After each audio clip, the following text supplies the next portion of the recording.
varios delitos de los que vamos a hablar con el doctor Walter Albán, que está esta mañana conectado con nosotros. Doctor, buenos días. Muy buenos días. Bien, partamos de lo que ha sido ya la apertura de una investigación al respecto sobre la cuñada, nada menos, del presidente Pedro Castillo. Un nuevo reto, sin duda, para la Fiscalía. Sí, no cabe duda, aunque este hecho es muy grave, como ya se ha señalado, y era evidente que tenía que abrirse esta investigación, porque, claro, pueden haber concurrencia de delitos, pero mínimamente el tráfico de influencias es evidente. Creo que esto, como ya también se acaba de comentar, no hace sino añadir, ¿no?, un peso mucho más fuerte a esta situación que ya se hace insostenible de un presidente cuyo entorno más inmediato está claramente vinculado a hechos de corrupción, que hacen muy difícil pensar, sin imposible, que él pudiera haber estado ajeno o que no tenga ninguna responsabilidad al respecto, ¿no? ¿Y hasta dónde podría llegar esta investigación? Porque hay quienes podrían decir, bueno, esta es una empresa privada y ella tiene todo el derecho de trabajar en una empresa privada, pero lo que hemos visto es que también hay funcionarios públicos en este video, ¿no? Está el mismo alcalde, que es muy cercano al presidente, también haciendo estos ofrecimientos.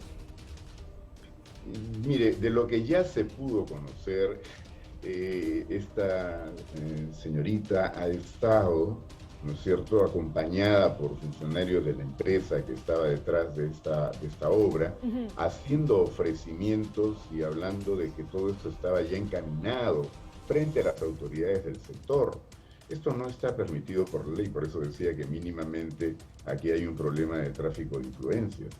Pero más allá del problema legal, formal, y que será tarea del Ministerio Público establecer con precisión los cargos que deba formular en su oportunidad, creo que el problema moral es mucho más fuerte, ¿no? El problema que políticamente golpea al país a través de la figura del presidente de la República, con esta constante aparición, ¿no es cierto?, de indicios claros de corrupción y de malos manejos en un entorno tan próximo.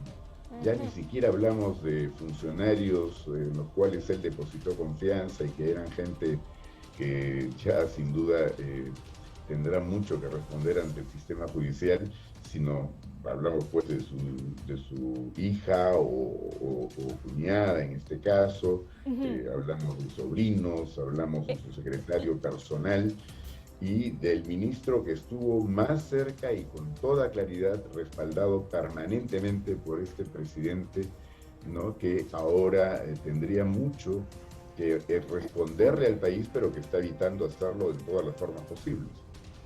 Ahora, en paralelo hay algo importante. Primero, la designación de la fiscal de la Nación, este discurso que ha tenido, y la designación de un grupo especial para estas investigaciones de funcionarios del más alto cargo. Pero lo que ha trascendido en las últimas horas es la inclusión, precisamente, y el nombramiento de Delia Espinosa dentro de los fiscales supremos. ¿Cómo mueve esto políticamente lo que podría ser finalmente este grupo donde se investigue al presidente Pedro Castillo? Bueno, yo no creo que haya ningún cambio en el Ministerio Público respecto a la decisión más trascendente o importante que se ha tomado, ¿no es cierto?, que es la de incluirlo ya como investigado, no obstante que es un presidente en ejercicio. Esto nunca había ocurrido en la historia del país, pero creo que el fiscal supremo Pablo Sánchez hizo un señalamiento muy detallado de cuáles eran las razones que llevaban a esta innovación, a este cambio de enfoque dentro del Ministerio Público. Eso no va a cambiar.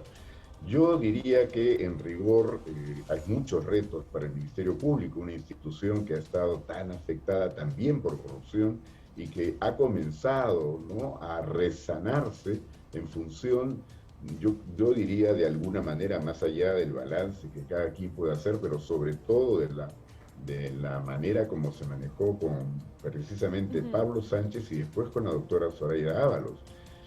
Después ha venido una renovada institución que es la Junta Nacional de Justicia, que cesó a quienes evidentemente no podían permanecer más en el cargo, pero que durante años lo habían podido hacer por un blindaje obtenido dentro del Congreso, dentro del Parlamento, por las fuerzas políticas que en su mayoría están ahora representadas también allí. El reemplazo de estas autoridades, digo, a nivel de fiscales supremos, se espera que fortalezca la institución, pero hay todavía, como se ha dicho, riesgos que afrontar. Esperaríamos que eso, sin embargo, no impida que el trabajo sea más eficiente, más ágil y que en lo que concierne a la investigación criminal y a la sanción que quienes han cometido delito, en este caso de corrupción, deba aplicarse. Pero creo que estamos en un contexto de país en el cual, sinceramente, el problema más grave es cómo recuperamos al Perú. Y para recuperar el Perú necesitamos limpiar la política. Y limpiar la política implica que el señor Castillo no continúe en el gobierno, pero que no continúe su gobierno, ¿no es cierto? Y que también el Congreso de la República, incapaz de haberle quitado la confianza al gabinete Bellido, incapaz de retirarle la confianza a un gabinete como el del señor Torres en este momento, y que está permanentemente aliándose entre supuestas fuerzas opositoras para hacer o tomar las decisiones más dañinas para el país, es también un proceso que tiene que dejar esta función y por tanto la única salida posible es que pudiéramos ir a una modificación constitucional a través de una disposición transitoria que permita un adelanto de elecciones, o sea, un corte del mandato de Ejecutivo y Congreso, y que podamos ir, ojalá en nuevas condiciones, a un proceso electoral distinto más adelante. Claro, ahí el tema, y eso es lo que también se ha mencionado en más de una oportunidad, es que viene después, ¿no? Pero eso también implicaría otro tipo de reformas y a ver si el Congreso está dispuesto a hacerlo. Yo quería aprovechar que usted mencionó el gabinete, doctor Albán, porque en una entrevista en Perú 21 usted se mostraba escéptico respecto a quién iba a ser designado como nuevo ministro del Interior. ¿No se sentía usted muy seguro de que quien vaya a entrar tuviera el perfil adecuado, la experiencia adecuada? ¿Es el señor Mariano González la persona adecuada para el cargo de ministro del Interior? ¿Cómo lo ve usted? Bien, yo no conozco en persona al señor González, pero ya lo hemos visto, es una persona que tiene cuestionamientos, ¿no? Ahora, era imposible, como lo planteé antes, que alguien que no tuviera ningún cuestionamiento, que tuviera las calificaciones, la idoneidad, pudiera asumir el cargo en estas condiciones. Pero lo que también me parece más preocupante, y por eso era mi visión un tanto pesimista, es que creo que no hay nadie, ni Mandrake podría arreglar los problemas de seguridad ciudadana en este momento con un gobierno como el que tenemos y con una situación del país como la que nos conduce en este momento a través también de lo que viene haciendo el Congreso de la República. Creo que no hay forma de que pudiéramos esperar grandes resultados. Ojalá, ¿no? Por el bien de todos, que por lo menos la performance no sea tan mala, pero eso no nos podemos confiar ni tenemos ninguna garantía que nos pueda permitir cierta tranquilidad al respecto, ¿no? Ahora, el señor González viene de otra cantera, ¿no? El señor González ha sido ministro del expresidente Pedro Pablo Kuczynski. De alguna manera se siguen rompiendo los vínculos que el presidente Castillo mantenía con el serronismo, ¿no? Que de alguna manera era quien le imponía los jefes de gabinete, de carteras. Claro, yo pienso que dentro de todo lo, digamos, cuestionable que puede hacer esta situación, un aspecto positivo que podríamos rescatar es que no exista ese vínculo.